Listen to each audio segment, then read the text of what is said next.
Hey guys, Flaming Bolt here, and I'm sorry if I don't sound like I used to. I'm kind of down right now. I'm kind of upset, and it's nothing related to my early stage persona. It's basically related to my personal self. Someone in my family just passed away, and I just learned this, and I learned it a few minutes ago. So yeah, um, So, let me just give you guys a status update on what's been going on with this whole community thing. So, the thing is, I started my training session. I started it yesterday. It went well. I set up basically a training ground in my room because it's large enough for that. So, basically, I was testing my aim yesterday with my lightning shooters. Um, and I was also testing some martial arts. It went well. I did a exercise. Basically, I did exercise training as well, other than self defense.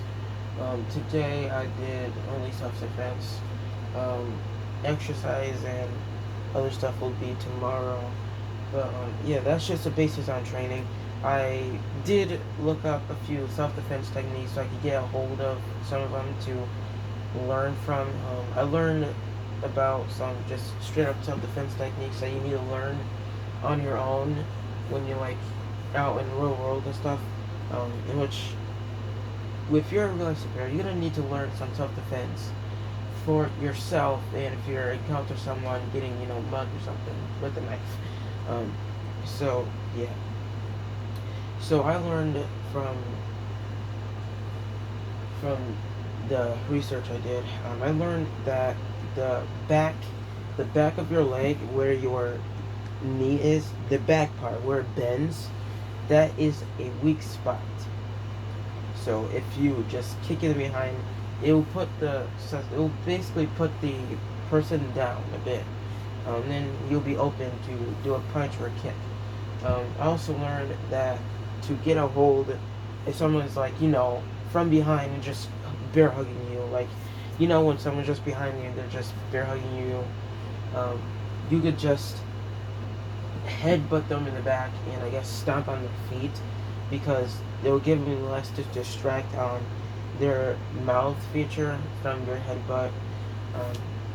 Then you could come in with a side kick to the stomach or to the penis area, I guess. Because again, if you're a male, your ball sack, your testicles, and your penis, if you get kicked in there, it's gonna hurt as fuck. So yeah, it would be a good thing. But yeah. Other than training, I've been creating some new posters. I did create a poster out of Spider-Man PS4 and Spider-Man Miles Morales from the PS5. I did Be Greater and in the original Spider-Man colors and Be Yourself in the classic Miles Morales colors. I will put that up there eventually. I'm thinking about doing it tomorrow. But I've just been a little busy lately now with basically my mom's business and watching my sister while she's at work, and and now learning about someone of my family's passing. I have to give a little feature to the funeral. But yeah. So I also did create a donation care package. I will try my best to patrol around 6 a.m. When my mom and my nana is gone to my mom's business salon.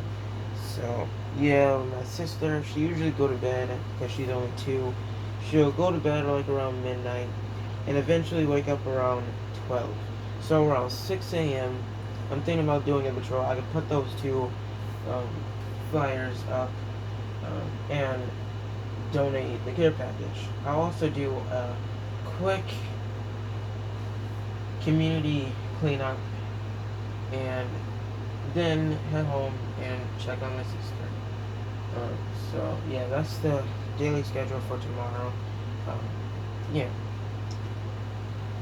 as you all know, I also did upgrade the suit a bit to adding a new color to the suit other than just plain old red and black. Um, I gave you a little teaser of the new logo on Instagram, and I did eventually reveal it on Instagram, but I don't think I revealed it on YouTube, so might as well do it. Alright, so if I could just set it up real quick.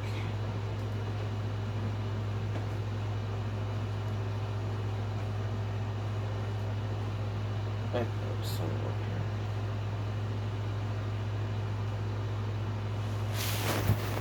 So here is the new suit detail. I added a blue logo instead of the black. So to give a little more of a bright feature, the belt came from my inspiration from Spider-Man Civil War and Spider-Man Homecoming. The suit inspiration for the blue parts was mostly from the Injustice Robin suit, as well as Tim Drake's Young Justice suit. So that's the inspiration for that. Um, Other than that, yeah, still the same thing. But other than that, yeah, that's just the upgraded suit. Um, I tried it on. It snuggles like a bug, and it's comfy, you know. But other than that, yeah. So, as you all know, in Rochester, New York, there's a lot of violence in there. 3 people died by homicides with gun violence. The sad part is a young woman was murdered in her car in front of her 3-year-old and her 8-year-old. And I feel so bad for the kids because that's the type of violence they witness. They literally witnessed their own mother get killed in front of them. And I just feel so bad for it. So they eventually created a GoFundMe. I am going to donate to it. I guess it's for the kids. So make sure, the kids be good. I am going to help out in the investigation behind it. Because out of the gun stuff, there was no suspect in custody. I asked my mother because she works in the law enforcement department. I'm not going to tell you what area in the law enforcement department because that's you guys none of your businesses. So basically, yeah, the only thing I gotta tell you about my mom is she works in the law enforcement department. I'm not going to tell you what area though. So I asked her if they eventually caught the guy because I been checking my local news and there's nothing much on it, so that's why I asked. She said no, and I also told my mom that in every murder there is something behind it, and my mom gave me a bit of a teaser of something, of her thought process. She told me that the woman was in a bit of trouble, like, trouble on the streets type of thing. And as you all know, I'm still in the theory of uncovering on who I think murdered the woman, and I'll eventually tell my ideas to the Rochester Police Department so I can eventually work with them, because in fact, if someone is on the loose, they eventually seek the public's help for information. So that's why I'm intending to help out in that case. So yeah. So my best theory on this case is, like my mom said, something on the streets. One of them must be drug dealing.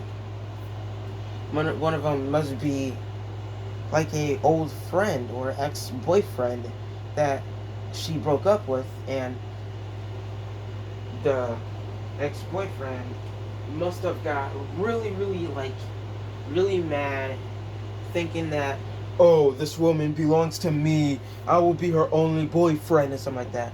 And eventually probably killed her for the sake of breaking up with her. Other than that, there might have been like a gang violence, something like that she must have been in. But yeah, that's why my mom said that I was involved in like bad stuff. So that's the thing I'm searching for. Um, and my question is to the law enforcement is: have you guys been like Do you guys have any suspects in mind? Have you interviewed people? Have you even tried questioning the kids based on what they saw, and then they could describe what the suspect looks like? So basically, I'm still checking out my local news and seeing what's been going on with the status of thing, which I'm seeing things. So yeah, that's something. Um, that's something I'm working on as well. Also, I'm trying to spread the word on anti-violence in, Rochester, stopping it. So basically, nobody else gets hurt, as well as no more trauma within our youths, witnessing these type of violence. So that's something I'm trying to work on too. But other than that, RLSH work I'm kind of busy with. I'm still doing training, um, but personal life sometimes gets in the way of the job. So anyway, that's a little status update, and yeah.